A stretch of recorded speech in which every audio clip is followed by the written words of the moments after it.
election commissioner used to be chosen by the prime minister, leader of opposition. आपकी मुंसफी से संसद नहीं चलेगी। मेरे यहाँ बोलने का क्रम मैं तय करूंगा। इस तरह से नहीं चलेगी संसद। ভোটার তালিকা সংশোধনের প্রক্রিয়া নিয়ে কয়েক মাস ধরেই উত্তাপ ভারতের রাজনীতিতে। সমালোচনায় বিদ্ধ হয় ক্ষমতাসীন প্রধানমন্ত্রী নরেন্দ্র মোদীর দল বিজেপি, জানিয়ে তুমুল বিতর্ক চলে লোকসভায়ও। তবে সব সমালোচনা তোয়াক্কা না করে ভোটার তালিকা সংশোধন করল ভারতের নির্বাচন কমিশন। মঙ্গলবার সংস্থাটির এক সিদ্ধান্তে কেবল পশ্চিমবঙ্গ রাজ্যে ভোটার তালিকা থেকে বাদ পড়েছে 58 লাখ ভোটার।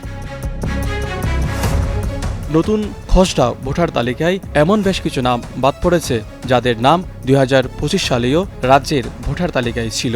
প্রশ্ন উঠছে, এত সংখ্যক নিবন্ধিত ভোটার এক বছর না যেতেই হারিয়ে গেল কিভাবে? বাদ পড়া 58 লাখ ভোটারের মধ্যে 24 লাখের বেশি ভোটারকে মৃত হিসেবে চিহ্নিত করেছে ভারতের নির্বাচন কমিশন। এছাড়া 12 লাখের বেশি ভোটারকে তাদের নিবন্ধিত ঠিকানায় খুঁজে পাওয়া যায়নি। প্রায় 20 লাখ ভোটার স্থায়ীভাবে তাদের আগের নির্বাচনী এলাকা থেকে স্থানান্তরিত হয়েছেন বলে দাবি করা হয়েছে। আরও 1,38,000 ভোটারের নাম একাধিকবার তালিকাভুক্ত বা ভুয়া হিসেবে শনাক্ত হয়েছে। এছাড়া অন্যান্য জটিলতার কারণে আরও 57,000 ভোটারের নাম তালিকা থেকে বাদ পড়েছে। কমিশন জানায় 16 ডিসেম্বর থেকে আগামী বছরের 15 জানুয়ারি পর্যন্ত আপিল করার সুযোগ পাবেন বাদ পড়া ভোটাররা।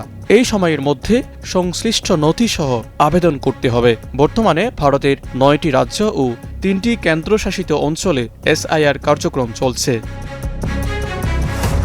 বিরোধী দলগুলোর অভিযোগ, দেশজুড়ে বিশেষ নিবিড় সংশোধনী বা এসআইআর কার্যক্রমের মাধ্যমে গণতন্ত্রের উপর হুমকি তৈরি হচ্ছে। কেবল সংখ্যালঘু ভোটারদের বাদ দিতেই এই উদ্যোগ নিয়েছে বিজেপি সরকার। মাজিদ শাহরিয়ার, স্টার নিউজ।